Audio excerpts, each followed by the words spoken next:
se eu pudesse comer chocolate. Mas vamos lá.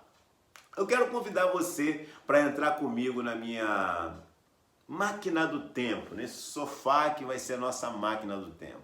E vamos agora numa viagem ao Egito Antigo. O faraó agora está com o seu povo e além do seu povo, ele tem para ele um grupo de hebreus. Uma civilização quase completa de hebreus que está ali sendo escravizada por ele e está vivendo já ali naquela escravidão há mais de 400 anos. O bicho está pegando e eles estão ali escravos ali já há muito tempo. E de repente, no meio de tudo isso, num silêncio profundo de Deus também ali, que eles não estavam ouvindo nada, né? Clamavam a Deus todos os dias, mas não havia resposta, aparece Moisés. Moisés, você conhece a história, foi um menino que foi jogado nas margens do rio Nilo e recebido do outro lado pela família de Faraó. E Moisés foi criado como se fosse o filho do faraó, né? Então era uma pessoa inteligente, foi uma pessoa que recebeu todo o estudo, era um grande administrador e também um guerreiro. Moisés ele ia pelas cidades fazendo censo e tudo mais, mas Moisés acaba cometendo um deslize ali no meio de uma confusão entre um hebreu e um guarda, ele mata o guarda. E ele é exilado do Egito. Ele é mandado embora e ele fica uns 40 anos, e toda vez que a gente fala sobre data aqui é um pouco complicado, mas eu estou só relatando a vocês, né? Ele fica uns 40 anos exilado e nesse meio desses 40 anos ele recebe uma visão do Espírito de Deus, falando para ele que, olha, volta lá pro Egito e diga a Faraó que eu quero que ele liberte o meu povo. E vá, mas eu vou te dizendo logo que eu vou endurecer o coração de Faraó para que Faraó não liberte. Calma aí. Deus fala para Moisés ir falar para Faraó libertar o povo, mas já de antemão diz que vai endurecer o coração de Faraó para o Faraó não libertar o povo. Tem. É assim, né? É tipo, vai, mas eu vou dizer para ele não. É complicado, mas Deus é assim mesmo. Eu acho que você já está sabendo disso. Enfim. Acontece tudo aquilo que você já sabe, vem as pragas, porque Faraó não quer libertar o povo mesmo, então Deus vai mandando as pragas e as pragas vão sacudindo o Egito literalmente até que o povo hebreu é liberado e eles vão embora. Mas lógico, o povo tropeça, né, nas coisas erradas, criam lá bezerros de ouro e tudo mais, Deus fica um pouco chateado com aquilo tudo e o povo vê ele sair daquela terra do Egito, né? Que era para ele ir direto para outra terra que emanava leite e mel. E para a gente entender o que é leite e mel é o seguinte: no Egito, lá no Egito, tinha o rio Nilo que dava água para as pessoas, né? Então, naquela época, o rio Nilo, por exemplo, ele tinha a época de cheia, onde ele transbordava e aquela parte que ele transbordava ficava, então, com água. E depois, quando ele descia, aquela água que tinha sido transbordada fazia que a plantação acontecesse. Então, tinha aquela época, acho que de julho a setembro, que dava bastante água, mas não tinha épocas de chuva. E Deus está prometendo ao povo dele que ia tirar o povo dali e ia colocar numa terra que emanava leite e mel, que ia ter chuva, que ia ter temporadas, onde o povo ia poder plantar, ia poder colher, ia ter prosperidade. É sobre isso que diz quando fala uma terra que emanava leite e mel. Mas o povo, no meio desse período aí, comete uns erros e Deus deixa o povo 40 anos no deserto. O bicho pega mesmo, 40 anos no deserto. 430 anos estava escravizado o povo lá com o Egito, agora está 40 anos no deserto, a vida não está fácil, né?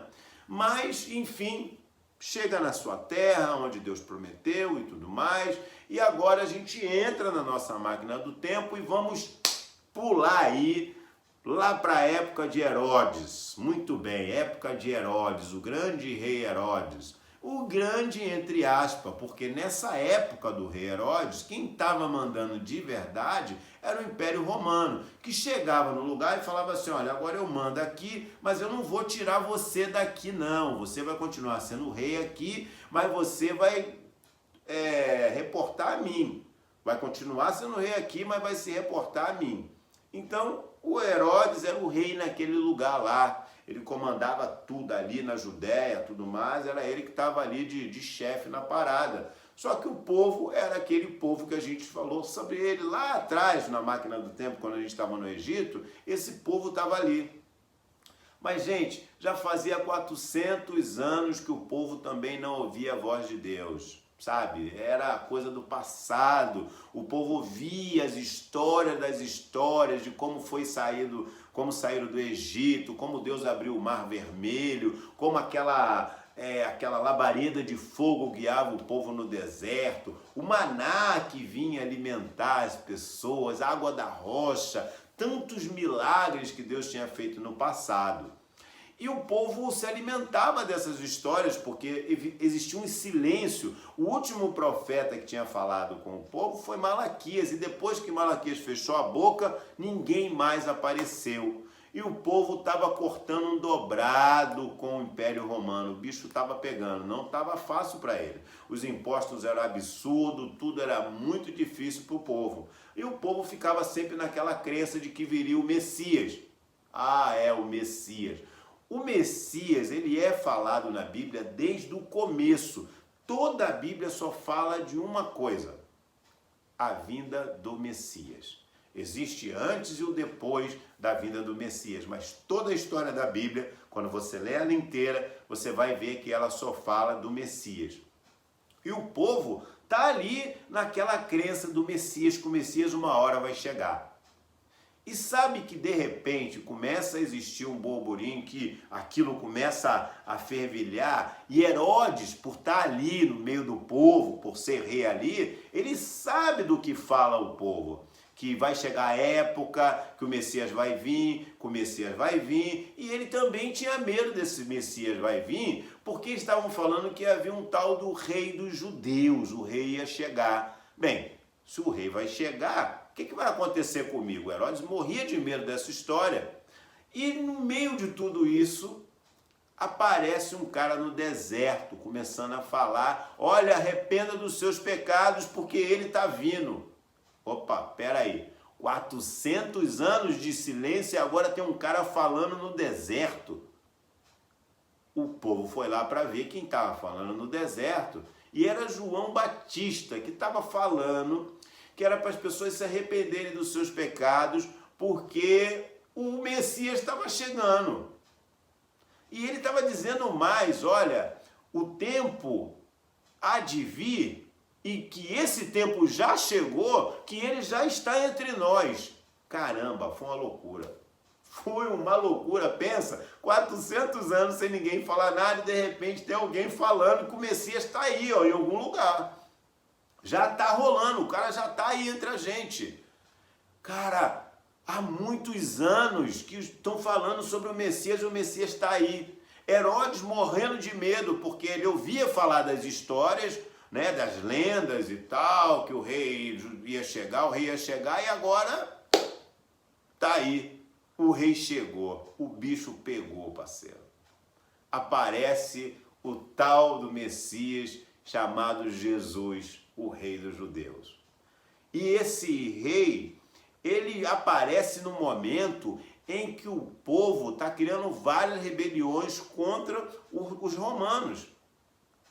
E o povo estava pedindo que Deus mandasse aquelas mesmas coisas do passado, as pragas, as mortes, tudo aquilo que Deus fez no passado. O povo estava esperando que ia chegar a isso, sabe? Um Messias que viesse lançando raio, que matasse todo mundo, que não sei o quê. Mas aí, para surpresa e talvez até um pouco de decepção de alguns, Jesus vem falar sobre amor, sobre perdoar 70 vezes 7.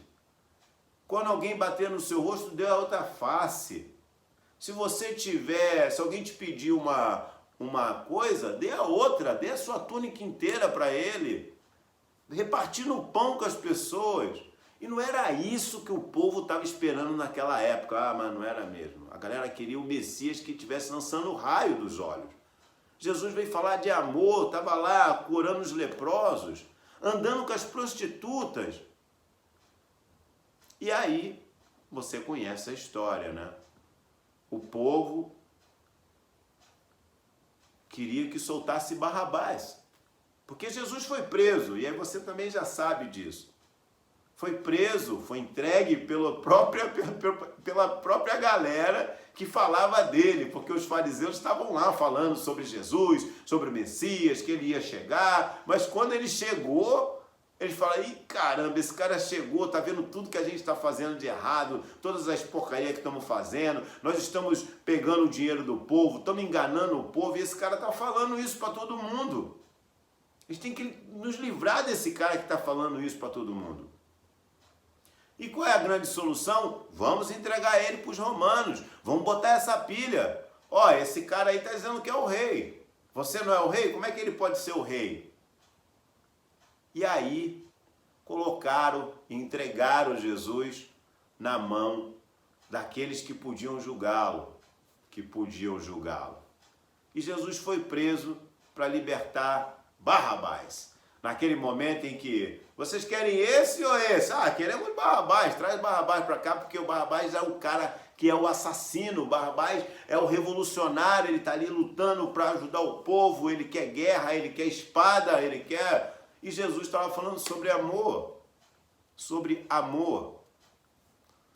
Então, Jesus foi pego, foi crucificado e foi morto na cruz. Mas tudo isso que eu estou te falando estava escrito que iria acontecer. E aí vem a parte mais interessante para finalizar o vídeo, que é o dia de hoje. Ou pelo menos o dia que nós acreditamos que foi hoje. Não sabemos essa data ao certo. Mas depois desses 3 dias que Jesus estava ali crucificado e todo mundo estava feliz, pensando que acabou, eu digo todo mundo, aqueles que queriam acabar com essa história, né? Eis que Jesus ressuscita, volta do túmulo. E existe um grande ponto aqui que as pessoas falam assim: ah, mas isso é mentira. Gente, naquela época, se você fosse pego mentindo, era pena de morte. Jesus foi morto pela pior morte, que era a cruz. Você ficava pregado num lugar até o sangue todo do seu corpo sair. Os guardas que estavam ali tomando conta sabiam que se acontecesse alguma coisa, a pena era a morte.